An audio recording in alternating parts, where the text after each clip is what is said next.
Thank you. First of all, I'm always reminded of the good representative's background in theater whenever we get into one of these discussions, and certainly that was a wonderful performance for us today. I am more than a little frustrated when we keep hearing that the bill that we passed last fall didn't have public hearings. I will tell you, just the work, live, ride section alone, we sat through over the course of 3 years to make that bill better and better.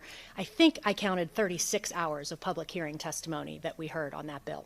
So when you hear these things, let's all think critically. Critical thinking is incredibly important as we head into this year especially. And so I would just remind people of that, since we're going to keep referencing 8002 and the fact that it was passed last fall. I won't say shoved down our throats because that's not the reality of it. Obviously, the governor vetoed it, spent an entire summer working with local officials in order for that to be pushed through, not pushed through, but passed.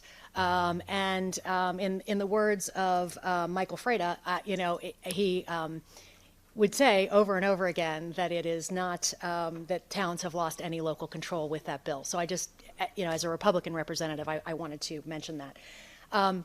This has always been a very bipartisan committee. It will continue to be a bipartisan committee. I do want to remind folks also that not only do we have many, many Republican concepts on this agenda, we had many of them on the first agenda. That is because this year in the Planning and Development Committee, we've received 11-to-1 requests from Republicans versus Democrats in terms of raising concepts.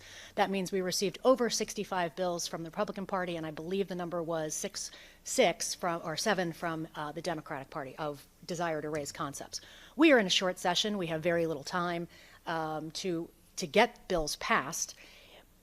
But we are in the middle of a housing crisis, and I think it's incredibly important that we remember that we are in the middle of a housing crisis, and so this is just one other idea that we are hoping to have discussion about to see whether or not it fits, whether or not it is a good idea to be able to have ADUs be part of the solution to the housing crisis.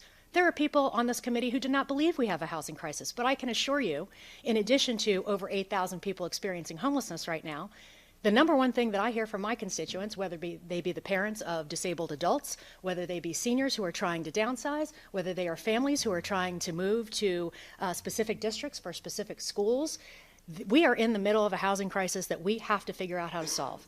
I am thrilled that we got 8002 through last year. I am sure that the towns are going to be able to work through. I invite myself to any town that needs further discussion about said bill or understanding what our legislative intent was with that bill.